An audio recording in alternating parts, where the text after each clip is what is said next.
God has given all of us a mission to make disciples here and everywhere for the glory of God. Minus 10, 9. We want our church to be a launch pad for sending people out on the mission God has for them. Regardless of who you are, we all have a role to play. We are all involved in God's story.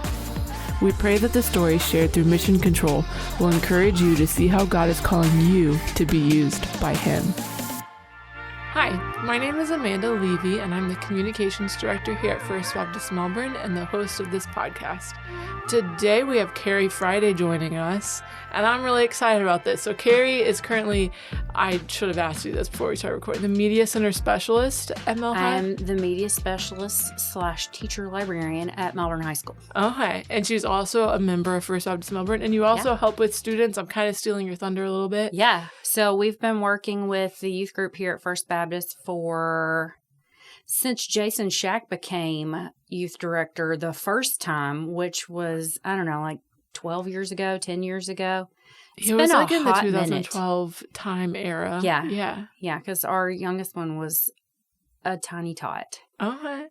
So it's been a hot minute. We work with the youth group here. I've been really involved with a lot of FCAs at the different schools I've been at, and so sure, I kind of do a lot of things. Yeah, and we'll get into all of that, but first I thought we would do a fun space-themed icebreaker question.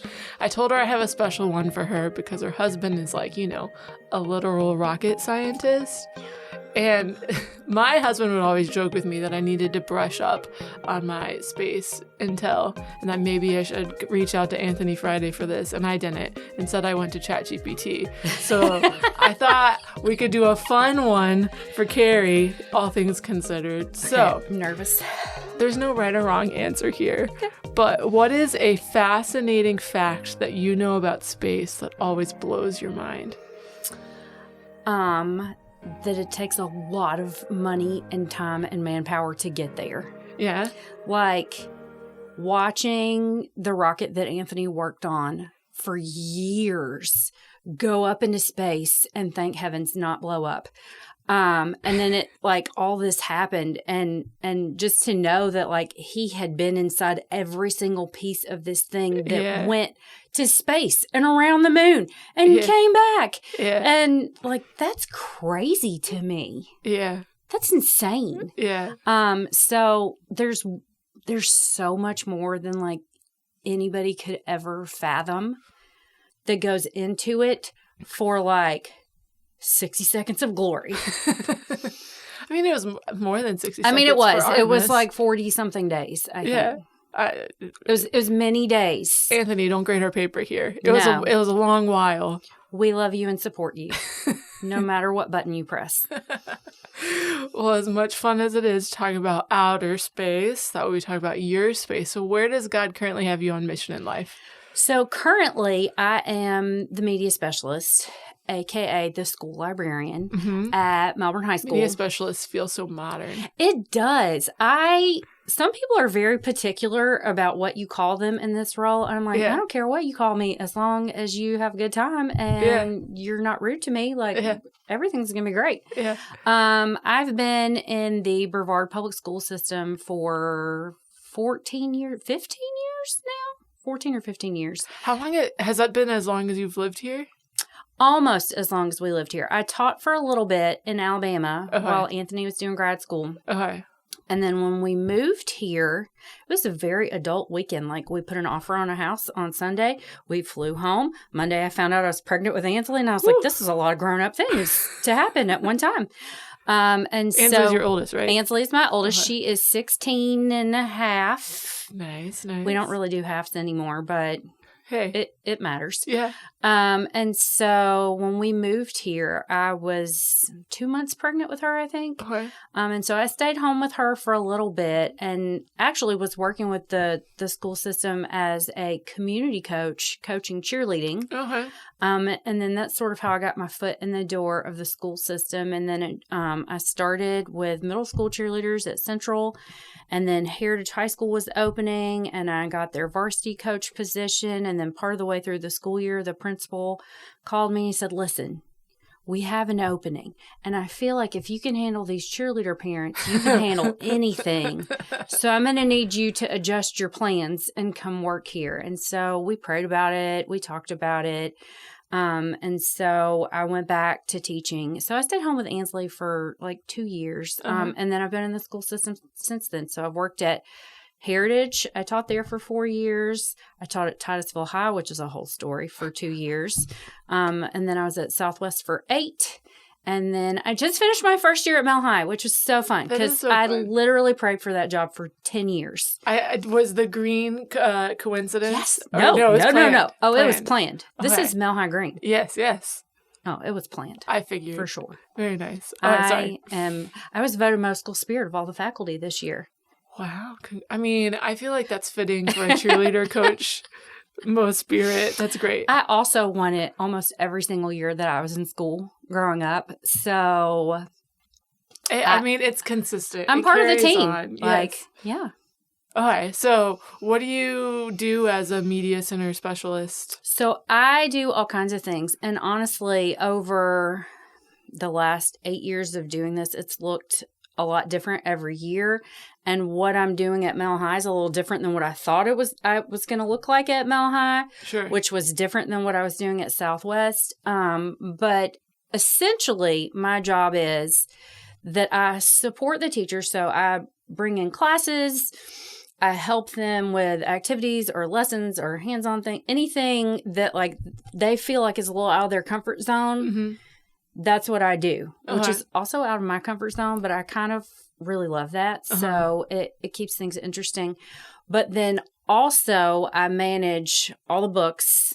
I manage the resources. So I do databases and, nonfiction collection. And at Melbourne High School, I do the textbooks and DVDs for teachers. And so I'm like managing this space while I'm sort of teaching in the biggest classroom on campus.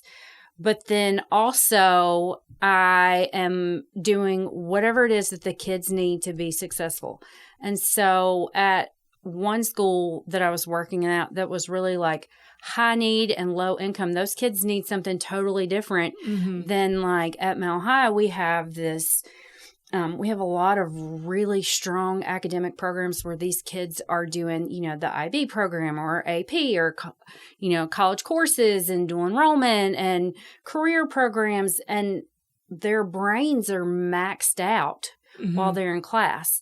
And so they don't really have an opportunity to sort of reset that. In elementary school, they go to recess and they hang out, but like they don't get to do that. And so I got to kind of turn my space into this place where in the mornings and at lunchtime, they can come in and do whatever it is that they need to do.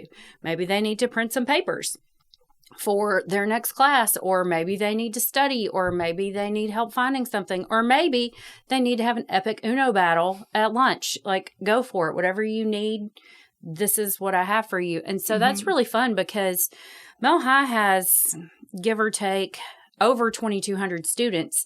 And so to know that I get to see half of those kids every school day is insane. Yeah. And most of them, like, I've learned their names. I know their faces. I know like what kind of path they're on. And so that's really fun. And then I have this whole other side to my job that has nothing to do really with Mel High because the Lord has really opened all these doors for me where I do a lot of, I go to a lot of national conferences and do presentations, or I do a lot of webinars for some of the companies that we use. So I'm teaching people how to do things that I do for my kids at school. Like I just did one in June for how to take the data from your space and use it to really influence your students and your staff and make your program better. And just instead of saying like, okay, well, we checked out this many books. Okay, well, what kind of books do we check out? Which ones are really old? Which ones could be replaced? How many times has this been checked out? And so to dig into all this data, which is really odd for me because I hate numbers, hate them. But like I did a thing on that. And in July, I'm doing one on like how to creatively fundraise to get all these things for your program to bring in authors or whatever. And so I get emails from people all over the world that are like, oh, I listened to your webinar and I have a question about this thing. And can you help me with this? Or can you send me this document? And I'm like, yeah, sure. I can't believe that you watched this. And so I have that. And then I'm really involved with our state organization. And so I have like, it's these two totally different parts of what I do that like occasionally collide and sometimes they don't. Yeah. But it means that all the time it's really hard to turn my brain off, because even just posting about like my personal social media, just recently, my oldest daughter was playing volleyball for FCA at nationals. And, you know, I'm sharing things that are happening in her life, but I'm sharing it knowing that people all over the world who are librarians for their job or they want to be librarians are watching what I say and how I say it and how I phrase it. And like I've had people that I've met through librarian stuff reach out to me and say, so does your daughter play for a Christian volleyball team? What does that look like? How did you find an organization like this? Yeah. And so that's really cool, right? Because then it's like all my little worlds colliding all at one time. And so it's this really broad audience for a job that like is so fun. Yeah. I have a lot of follow-up questions. Okay. And I don't know what order I want to go in them. But first, is this something like when you were younger, and you can define younger however you want, did you think this was in your future, or how did you get here? Not at all. Okay. So Did you like to read as a kid? I did. Okay, well, so you had...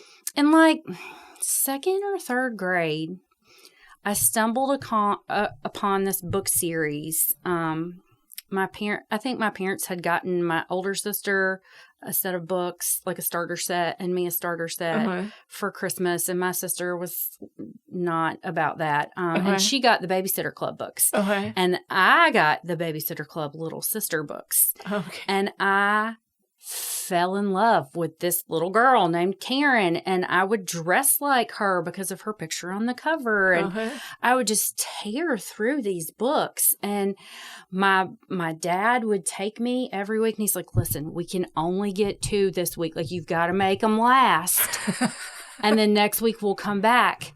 And so I would do that, but then I would call my grandmother, and I was like, Mimi, Daddy said he can only get me 2, but I already read them all in one day. So can we make a trip to the bookstore?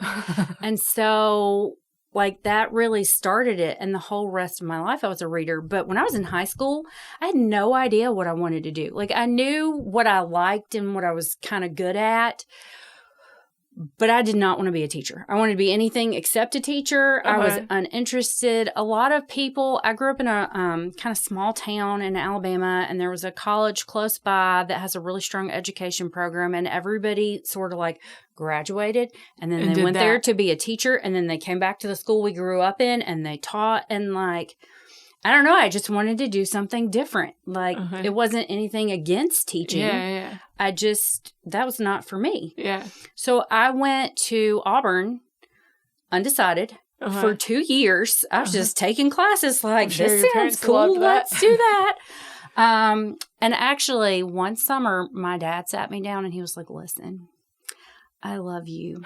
I think you need to think about a career path because college is not a career. And I was like, I know, but I don't know what I want to do. And so he said, just hear me out. I said, okay. Because my dad was like my person. And I really respected him. And so, not that I didn't respect my mom, but my dad and I were super close. And so he said, I know you don't want to hear this, but I think you should consider teaching as an option. I think you'd be really good at it. And I think that you have all the skills to coach, because I played 3 varsity sports all through school. Okay. He's like, I think, like, you loved high school. It was really fun for you. Most people hate it. Yeah. I think this could be good for you. And I was like, okay, I'll think about it. And at the time, Anthony and I had already been dating for a while, and I knew that he was going into a field that was really specialized. Mm-hmm. And so I kind of thought, well, like, there's no telling where he's going to end up, but wherever that is, they have to have a school. Sure. So there's that. And so I started looking into elementary education because I thought all my like artsy craftsy skills would be a good fit for that. And then I realized I was going to have to take math and then be responsible for teaching it to children. And I was like, this is a hard pass for me. I'm not going to do that. But I started doing... Wait, didn't you teach math at Southwest? Oh, no. Oh, I don't know why I thought that. Okay. So I've always taught language arts. Okay. Or reading, so it's always like kind of intensive reading. Camp. Okay. It's always been sort of in the same camp. And I knew that like once I started taking classes to teach middle school and high school, to teach my favorite subject, I was like, oh my gosh, this is so much fun. Like, this is it. And so I loved my time in the classroom. Okay. I loved it. But like growing up, I don't remember going to the school library. And I can tell you right now, none of my school libraries had Lego walls and ping pong tables. And like, that was not a thing. Yeah. So I didn't know to dream that. Yeah. Like it just was never really on my radar. And then when I was at Heritage, I was sort of interested in like what this lady did when she was sitting in the library all the time. And so I would ask her questions. And I was like, how'd you get this job? What did you have to do this? And so I got really interested in it. And so when she would have to leave for meetings and my planning period aligned, they would let me cover the library so I could practice checking out books and stuff. And then there was this really big hiring freeze and a big budget cut. And all the teachers that were annual contract that were not coaching, which was no longer me, all lost their jobs. And so I was like, well, not going to do that. And so like, it was really amazing to see how God worked it, because I interviewed at all these schools and they're like, oh my gosh, you're going to be such a great fit. You're going to be such a great part of our team. And they never call me back. I was like, what the heck? Like, I thought it went okay. Yeah. And so, but it was just the Lord working, Yeah. And so when school started, I didn't have a job and I was like, what am I going to do? And then I went on a mission trip with the church because suddenly my schedule was clear. Okay. Imagine that. And then literally the day after I got home, I got a call from Titusville High School. And they were like, hi, this is so-and-so from Titusville High School, and we're just wondering if you have a teaching job yet. And I was like, unfortunately, no, I do not. Thanks for reminding me. And they're like, well, we heard that you're really amazing, and we would like for you to come and interview for this job. And I was like, what job? And so she's like, oh, it's this job to teach intensive reading. And I said, oh, I'm really sorry. I appreciate the call, but I'm not certified in that. And she's like, we don't care. We want to talk to you anyway. So I drove an hour up to Titusville High School, and I walked in, and I came with like a portfolio that was tabbed and all my best stuff in it. And she's like, I don't need to see any of this. I just need to know, are you willing to see that you created it and pass to also take these certification courses to teach this class? And like, are you breathing? Can you be a warm body in this room? And I was like, oh, yes, ma'am, I can do that. And so I started teaching these kids, and I got my reading endorsement. And then it was really wild because I ended up, while I was there, I was teaching these 11th grade students that hadn't passed the state test yet, but needed to graduate. And I was their reading teacher and their English teacher. And I got to kind of pick and choose from their curriculums what I would teach. And the principal was like, I don't care if you show them a movie every day as long as these kids pass this test. And I was like, that is all I needed, because I had all this creative freedom, right? And so I could make everything fun and everything interesting. And then these kids had this really high pass rate. And I was like, oh, I did something good. Yay. But while I was there,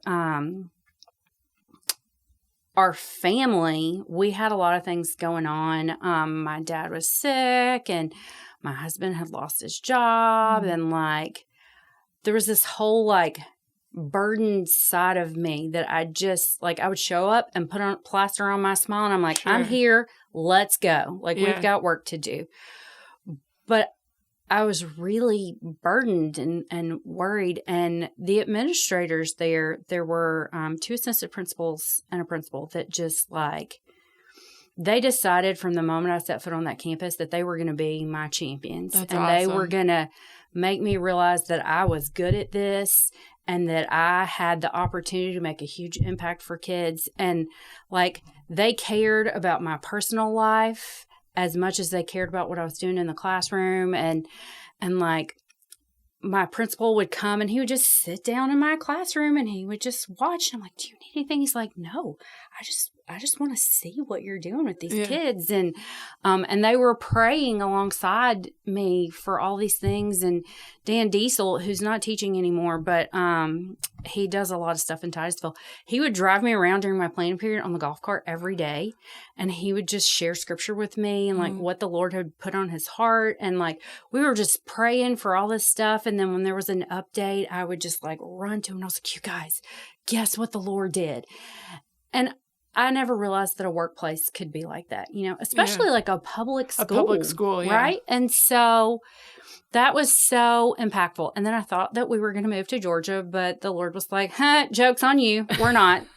And so I took a job at Southwest Middle School, like just in case. Yeah. I really didn't want to do middle school again because have you met a middle schooler? Have you smelled a middle schooler? And so I thought, well, you know what? Like, I'll just do this for 1 year and then I'll, you know, another high school spot will open and whatever. But that 1 year I got this opportunity to like write these grants and do all this stuff. And then the principal came to me and he said, we're going to have an opening in the library. Have you ever thought about that? And I was like, yes, I have. What do you need me to do? Yeah. And so I started doing all this research and all this stuff. I had no idea what a school library was like really supposed to be like or like what direction it was going in. But the more that I saw, the more I was like, this could be so fun. Yeah. Or I could be really bad at this. Hey, one or the other. So I really was praying through it. And there are 2 pathways to be a school librarian in Florida. You can either have your master's degree in library science, which I do not have, or you can take a test and pass it. Never been so nervous in my whole life. Like everything's riding on this one score. But I passed. Hooray. And so the job became mine. And so right before I was about to start this brand new position as a librarian and like try to figure this out, and the space had not been updated in a really long time, and there's all this work to do, and I didn't really know that I was qualified to do any of it, but I was willing to try. My dad got diagnosed with cancer and 4 weeks later passed away. 4 days before my dad passed away, my husband lost his job again over no fault of his own. Like it just was something that happened. And I thought, like, Lord, what are you doing here? Like, this is too much. This is too much for anybody to carry. Like, I don't know how to do this. I don't know how to do any of this. And he was like, but actually you do, because remember that one time when you walked through this before, and do you remember how I took care of you and I carried you? And I said, okay, God, like, okay. I don't know how to do it. Doesn't make sense to me. Okay. And so I just like poured myself into what I was doing at school and like trying to make it a place where kids just wanted to be, and they were so happy. And what's so incredible is like a lot of the kids at that school come from really broken homes or things where they have a lot of hurt related to their parents. And so all of a sudden to have not the same pain, but a shared pain. And to know that like, to be able to talk to them and say like, look, I'm walking through this really hard thing right now. But I'm here. Every day I show up for you and I give you my best. Have you ever seen me not give my best? And they're like, no, you always do. Okay. So you can be doing something hard and still try your hardest. It's not an excuse to just be like, well, who cares about my life? Yeah. And so it was really amazing. And then, like, I had some friends that I was working with that had really been praying through this with me.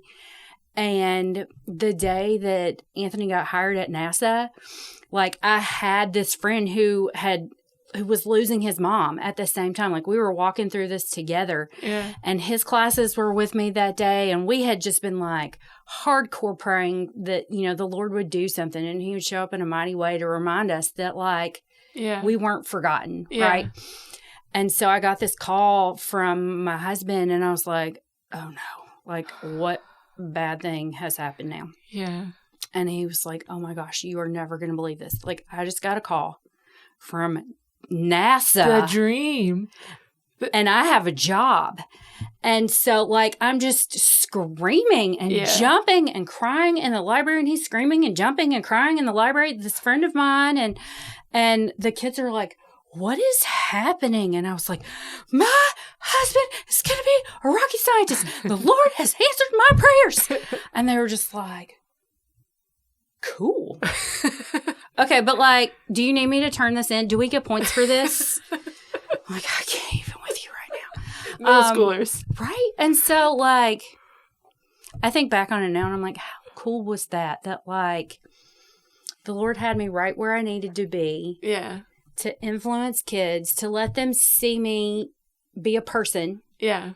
And so, like, that was really fun. But, like, I never imagined that any of this was going to happen. And then, like, all of a sudden, we were doing this cool program at school and somebody was like, oh, I really think that you should apply to present this at this thing. And I was like, nobody's going to care about this. And they're like, just apply. And then I got it. And I was like, okay. Now what do I do? And so, like, I presented this thing and I walked into this room and, you know, for like maybe 40 people and they're standing room only. And, like, people sitting on the floor. And I'm like, what? You all know more about this than I do. I've only been doing this a year. Yeah. I feel unqualified to stand here. But then, like, all these opportunities started coming and then these companies started calling me and they're like, oh my gosh, we heard your presentation. We did this thing. We think you'd be a great fit for this.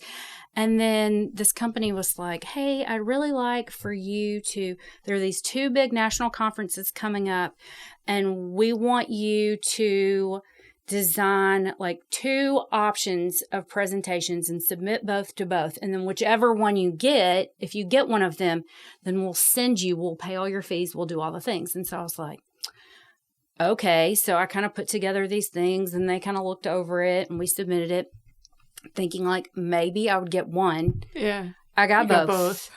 Were they at least the same topic? No. Oh, I got too easy. one at one conference and one at the other. And it was right before COVID. And so I went out there by myself and I was like, oh my gosh, all these people know so much. And by then, like, I'd only been a librarian for like 4 years. Yeah. 5 years, maybe. You were fresh though. Yeah. I still didn't feel like I knew anything. Yeah. And so I go to some sessions or whatever, and I'm learning some really cool things. And I'm like, oh, that'd be so fun to do with my kids. Oh, this would be so great. And then I go to set up for my session, and there are like all these people there.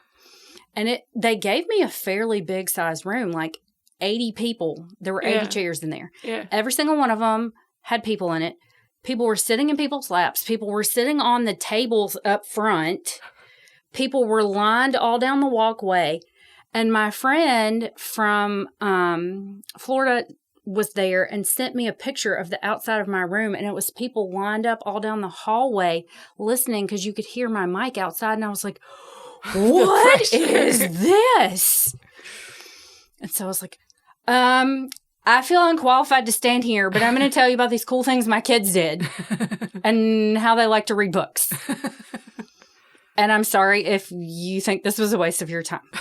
And like, it was great, you know, like the Lord really used it. And there are people that I met at these presentations that I still talk to now. Yeah. And so like, then all these things started happening and like, I started making these relationships with these authors. And then one of them was like, I should really come to your school. And I was like, yeah, you should, but I can't afford you. Like, we are a low income school. Yeah. You charge $10,000 for 45 minutes. Like, these two things don't work. Yeah. But he came anyway.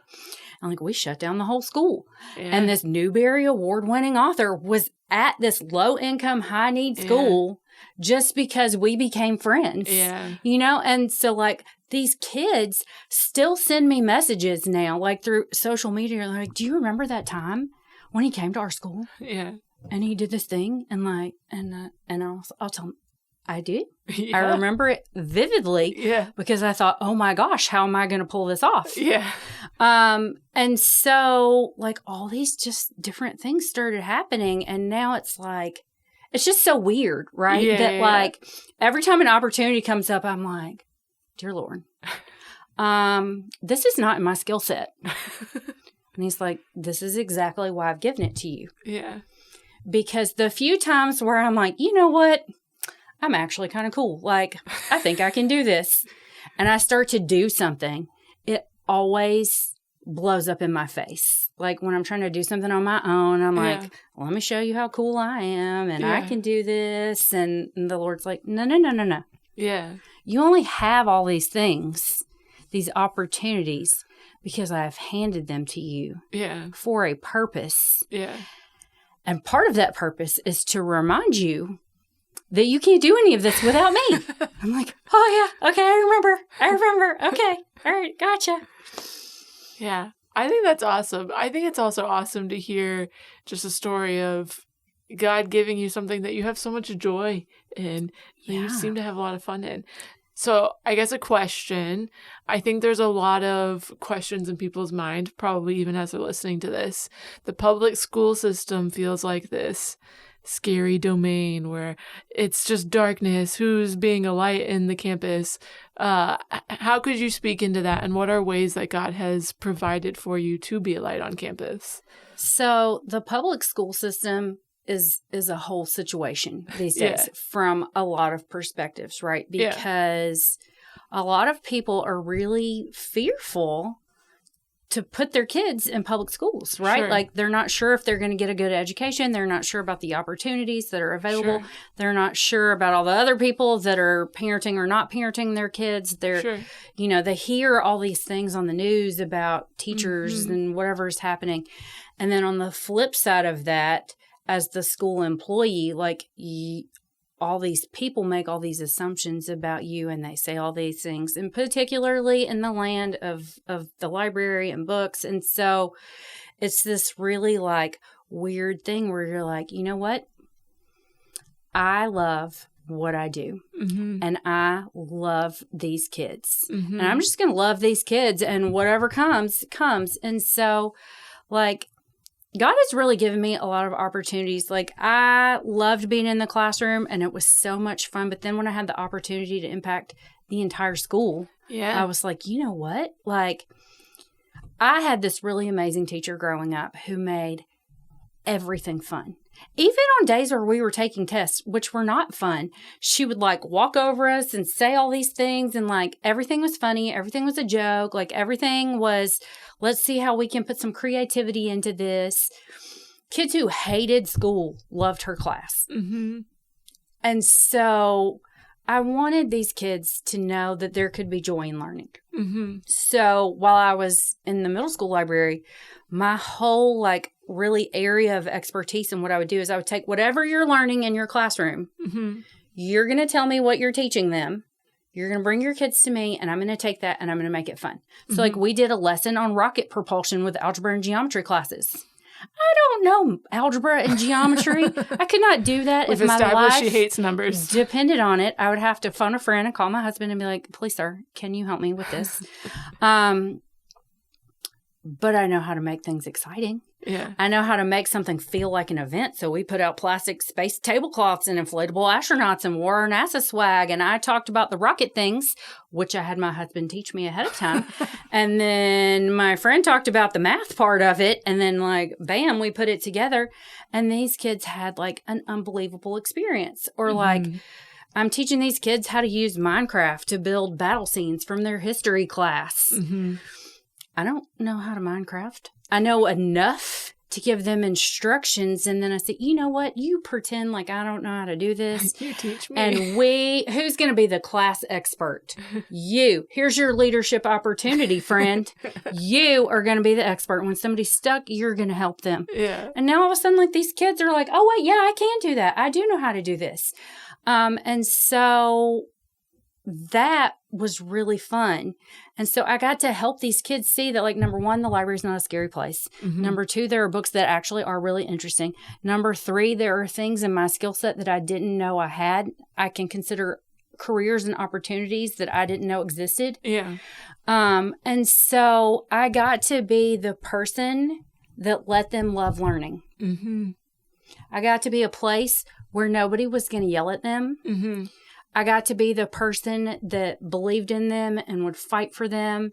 And literally there were kids that I would chase down the hallway and I'm like, don't you run from me. We have a thing. Come back here. We need to handle this. There were kids that, like, they didn't have a coat.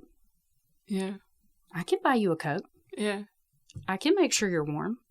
I kept snacks all the time because there was this one kid who was always hungry because he didn't have any food at home. Mm-hmm. I can feed you. Mm-hmm.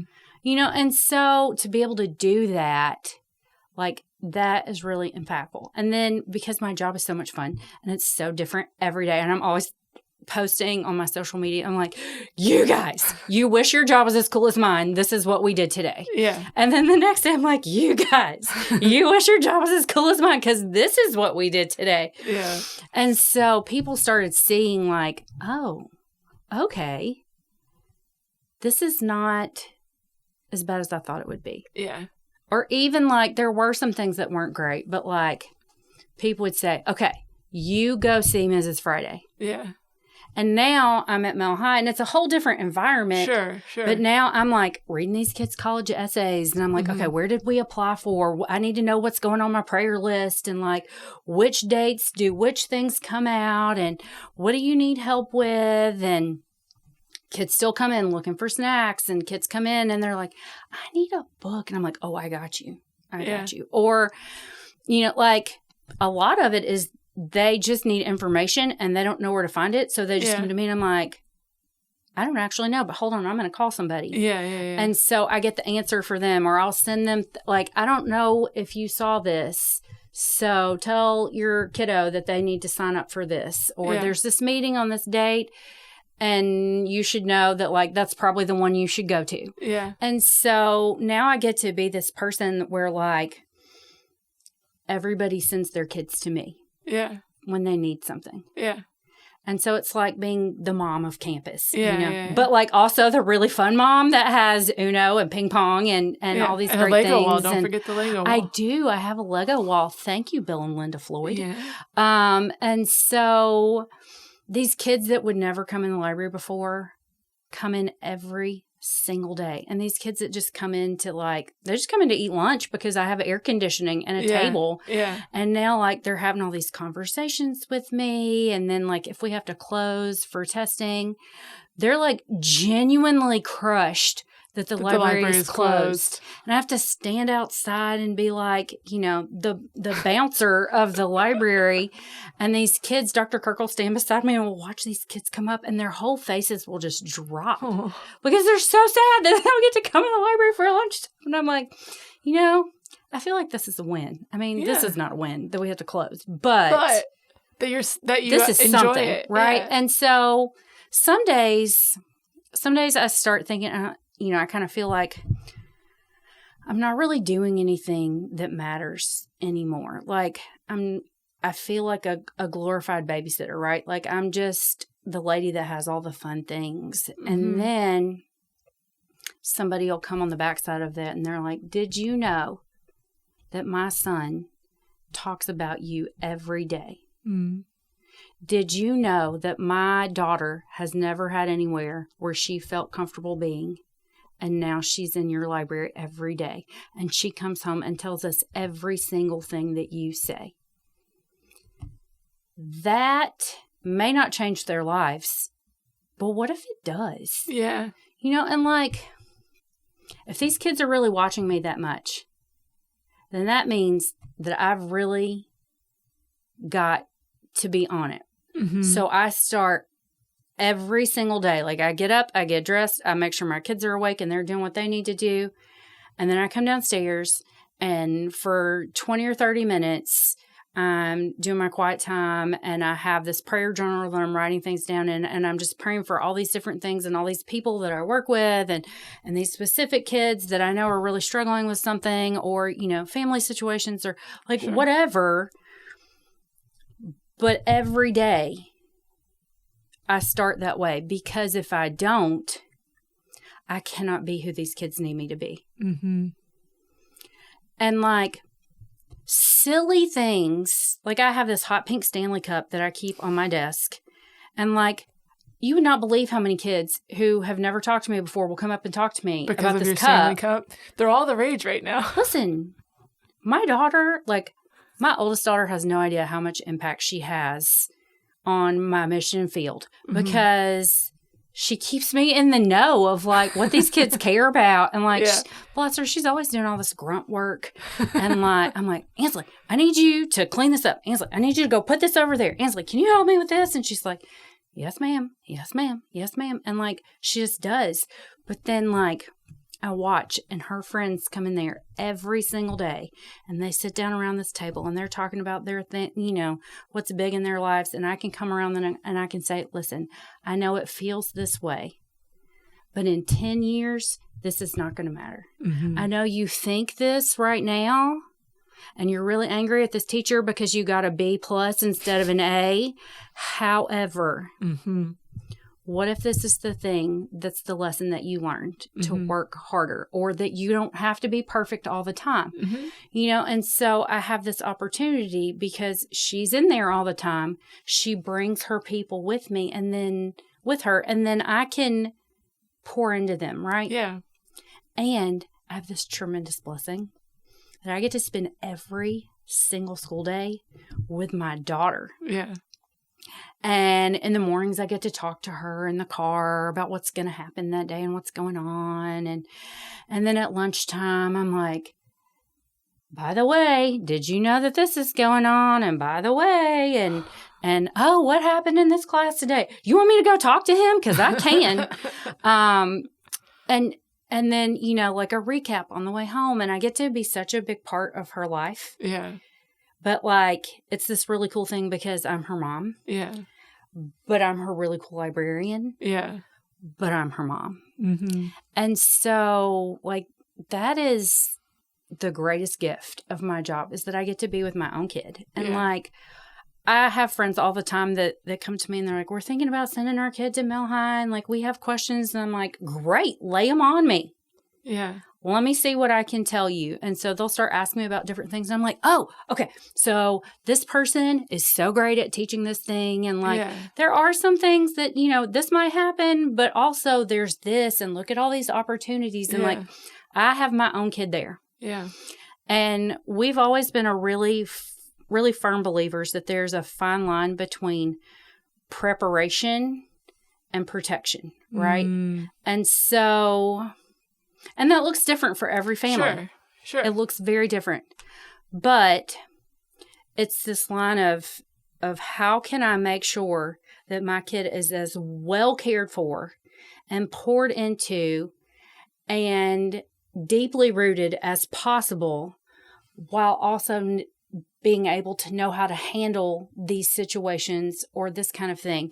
How can I make sure that my kid has an opportunity to be light in the darkness, to point people towards the Lord that might not hear otherwise? How can we do both of these things? Yeah. And so I'm really lucky because it's like I have a little mission partner with me, and I'm like, all right, ma'am, who we working on today? And like, I have this big space where all these kids come in every single day, but every Tuesday at 8:15 a.m., FCA meets in that big room, and you don't have to leave, but you have to be in there and be quiet enough for those kids to be able to hear what's going on, which means you also hear what's going on. But it's your choice to be there or not be there. And so I get to partner with her and let her kind of take the lead in how she wants to let her faith show through. Sure. but then I'm the backup, Yeah. right? And like there are kids that will never be in her sphere of influence. She's in all these super smart kid classes and you know, this high achieving stuff. And there are other kids who are doing other things. They're in band, or they're in, you know, a CTE program, or they really struggle with reading, and they're never going to be in her circle, but they're in mine. Yeah. Yeah. And so I have this chance. And then they're always so surprised. They're like, wait, you have a kid that goes to school here? And I'm like, I do. But also I'm here. Yeah. And so that's really fun too. Yeah. I think that's awesome. I think it's also just very encouraging to hear not just your story, but your story is awesome. The number of people you've shared within your story of other colleagues that also like shared the same faith and were there with you and praying alongside you, and also lights on campus. Yeah. And so I think it's great to hear. No, like there are people shining the light on campus. And honestly, like everywhere you go, there are people doing this, no matter what your field is, no matter what you're looking into, or, you know, where the Lord has placed you. But like, it's just a matter of not being afraid to be who God made you to be. Yeah. And to reflect that back on Him. Yeah. My whole life growing up, I was always too much. Okay. I was too excited. I mean, you're voted most school spirit every time. Too invested. Like, I overdid everything. Yeah. I put my all into it. And people were always just like, I don't know about you. Yeah. But when the Lord moved me into the library, it was like this moment of everything that He made me to be just kind of aligned. Was for this. Yeah. And all of these things about me that are too much are perfect to be the only one person in the school that can do that. Yeah. Yeah. The only person in the school that has that big of an audience. Yeah. The only person in the school that has the flexibility to pull this off, or the drive, or the willingness, or the like. I have harebrained ideas all the time, and I'm like, you guys, do you know what'd be really fun is if we did this? And then my poor husband is just like, sounds fun. Please let me know what you need me to do. And then my kids are like, ooh, do I get to help? I'm like, yes, you do. And so like I'm always doing something crazy, but like I get to. Yeah. And all this creativity and all this passion and all this excitement and like all the best parts of teaching are wrapped in this one job that I never knew to dream to have. Yeah. And so it's the one thing in my life where I feel like I was 1,000% created to do this thing and to make this impact. Yeah. And like, I don't know why other people listen to what I have to say, but like these kids. Well, I think the like passion is school, contagious. You know? I think a lot of people go in life and they're just doing the thing that's before them. And I'm sure you've also been through seasons where you're just doing the thing before you. Yeah. But when you hear someone who, like, it's so clear that you are loving it and that you get so much from it, I mean, it's contagious. Who doesn't want, even if you don't care about the library, who doesn't want to be around that kind of energy? So, well, and I would say that, like, if you surveyed the students that come into my library, easily 80% of them would be like, I would never call myself a library kid. Yeah. Except for that I come in here every single day. Yeah, yeah. And so to me, like, I think that's part of it, right? Yeah. You work with the willing and you reach the kids that are within your sphere. Yeah. And then if they bring more, they bring more. Yeah. Like the school year before, those kids weren't allowed to come in there at lunchtime. Mm-hmm. The first day of school, some kid came in and asked me if he could eat lunch in there. And I was like, yeah, sure. What? I don't care. As long as you clean up after yourself. Starts to spread. By the fourth day of school, I had 250 kids in there. Wow. How many kids does the cafeteria hold? Not as many as the library. I don't actually know what the capacity is. It's pretty small. Most of the kids sit outside. Okay. Kind of in the patio area. Okay. But on a Friday, I never sat in the cafeteria in high school. On a Friday, if it's not testing season, either lunch period, I'll have 400 kids. Wow. In this this one space. And they're all doing totally different things. There's like a quiet room where they can study, and there are kids in the lobby doing this one thing. There are kids at computers printing, and there are kids playing Uno and kids playing ping pong.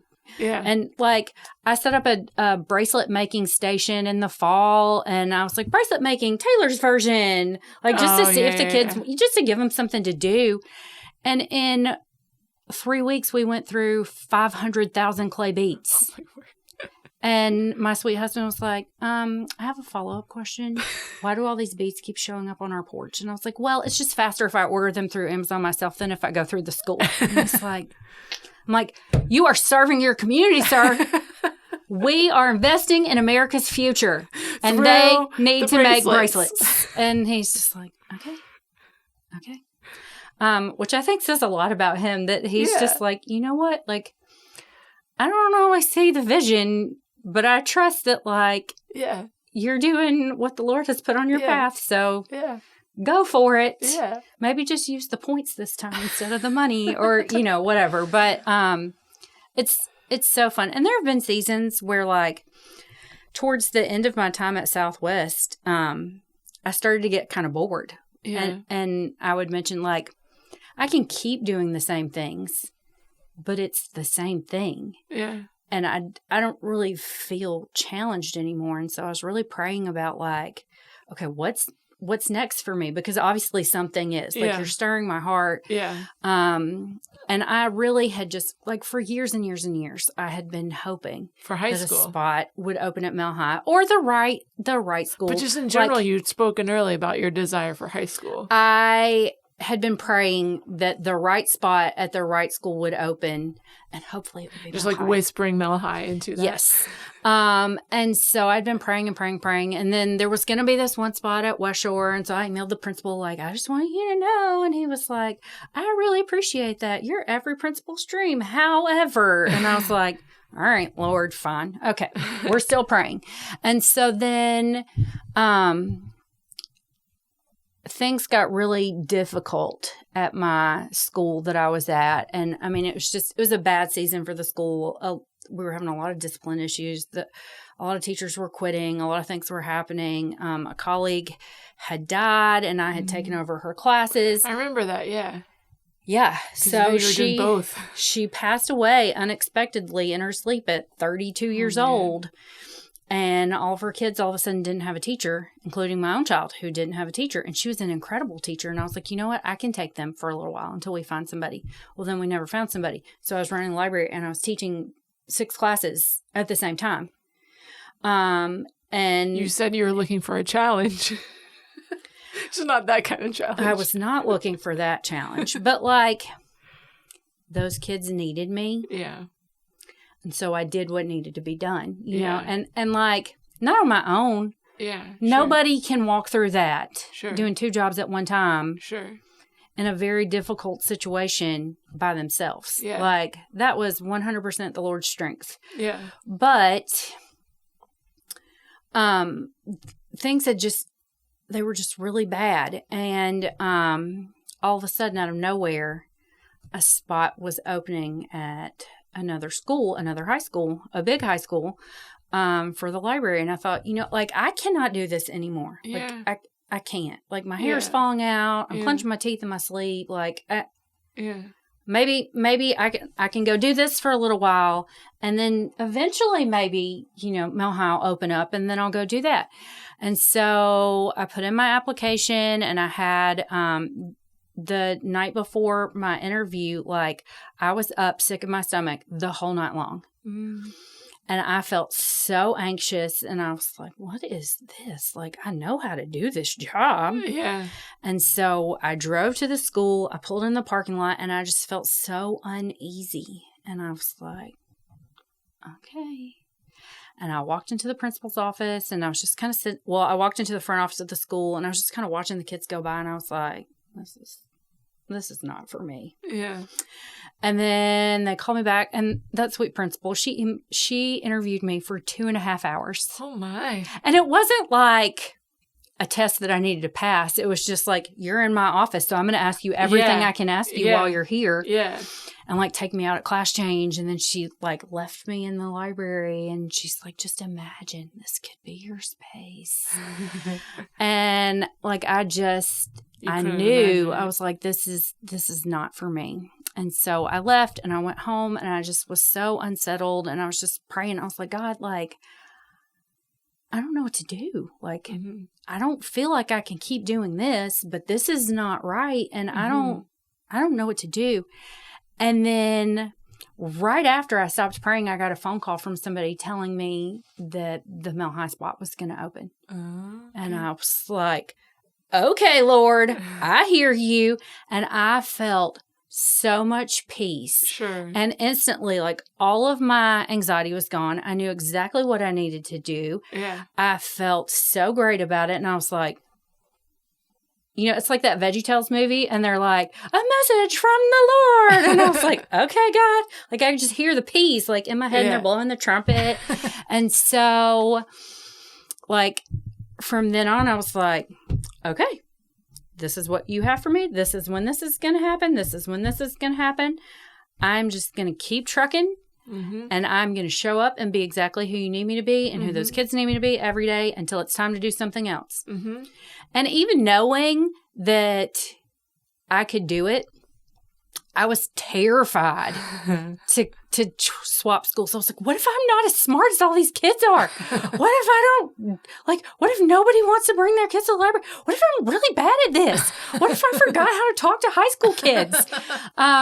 And like, I could just feel the Lord laughing at me like, girl, slow your roll. Like, you're fine. Yeah.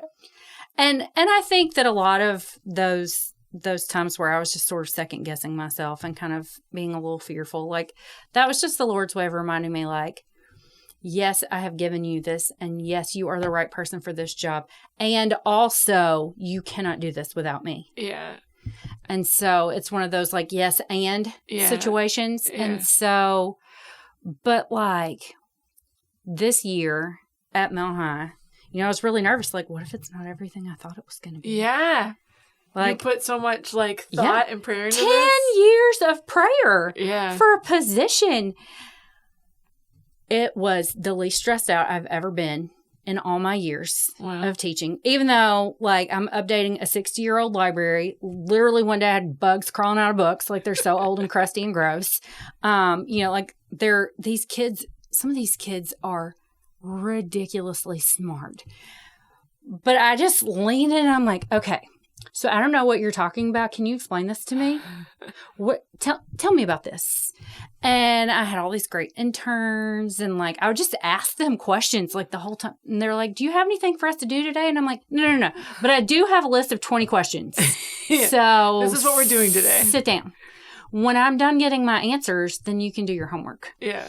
Until then, this is what we're doing. And like, it's been so great. And like the community has been incredibly responsive. Like last summer, I sent out a link to an Amazon wish list that got shared within the school community. And I got $2,000 worth of stuff donated that like, if I didn't know what a school library was and I saw this list, I would be like, who does this lady think she is asking for Uno cards and hot pink baskets? And like, what does this have to do with learning? Yeah. How's this going to help my kid get into college? But like, it all just showed up. And then these kids are like, whoa, this place is cool. And then all of these opportunities happen, and all of these chances to just like talk to parents and talk to kids, and like, everywhere we go, I get stopped and somebody will walk up to me and go, are you the library teacher at Melbourne High School? And I'm like, I am. Because I'm not really sure what direction that's going to go. Yeah. Like, there were moments this year. There was a moment where I got anonymously attacked in a Facebook group over something that had happened in our library. And I was like, oh, here it comes. Like, everybody's coming for me with their pitchforks. Like, I'm done for. Yeah. And all these people just, like, jumped in. They were like, absolutely not. You took this out of context. This is what she's doing. Leave this lady alone. She's trying so hard. My kids love her. Back off. And I was like, oh, thank you, Lord, for your protection. in this situation. And so, like, when people ask me, I never know, like, which way things are going to go. Yes, I am. Who's asking? Now what? And then it's always like, my kids love you. My kids love your library. My kids love this. You helped my child do this. You helped. And a lot of times it's like stuff I didn't even realize I did. Yeah. You know, like I gave this kid a plastic fork. Okay, here you go. Well, I think we're used to, I'll speak for myself. Libraries can be a very intimidating place, and librarians can have a tendency sometimes, in my experience, to be kind of intimidating. Yeah. And so meeting someone like you in a library is just very different experience. Yeah, I'm definitely a different breed of librarian. And like, it can be hard to remember that, like, stepping in this space and doing something that's so much fun. And like, I get to I'm very lucky in that I sort of get to make the rules, right? Yeah. Like, kind of whatever I want is what's going to go. I mean, luck, yes, but it's also because of your reputation that has preceded you up into this point. And so there's some trust that goes with that. There is some trust, but like, also I can kind of decide, like, yeah, we're going to do this, and I think this is fun, and well, we'll try it, and it might not work, but this is what we're going to do. And so it can be hard to remember that, like, my whole job is not to be in charge of the books. I mean, technically it is, but my job is to serve these kids and make sure they have whatever it is that they need. Yeah. I'm the provider of resources. Yeah. That is actually my job. Yeah. Is to support and provide resources for the students and the staff. Mm-hmm. And some of those resources are books. Some of those resources are books. And some of those resources are having plastic forks at lunch. Yeah. Having napkins to clean up a spill. Yeah. Saying, oh, you don't have any food today? Go look in the drawer of the freezer. There's some Uncrustables in there. Yeah. Here's some crackers out of my desk drawer. Yeah. It's making 260 IB goodie bags every 9 weeks because these kids work so hard. Yeah. And their parents want to do something nice for them. So I put them together and I distribute them. You know, like, and that sometimes doesn't feel like I'm doing something important. But then you overhear conversations and you're like, okay, Lord, it does matter. It does matter. Because like you think about mission work and you think about going to these like these underserved areas and you know, like there are people all over the world who are literally suffering for Christ. And that's not what my role looks like. Yeah. But that doesn't mean that those kids don't need that. Yeah. You know? And like, that's part of the Great Commission, right? It is making disciples here and everywhere. Mm-hmm. And these kids are going to go everywhere. Mm-hmm. So we'll start here and we'll do what we can with what we have. Mm-hmm. That feels like a great segue as we like wrap things up. So what advice would you have for someone who is trying to figure out and discern, wow, my brain just went poof. What advice or encouragement would you have for someone who's seeking to answer the call to make disciples here and everywhere?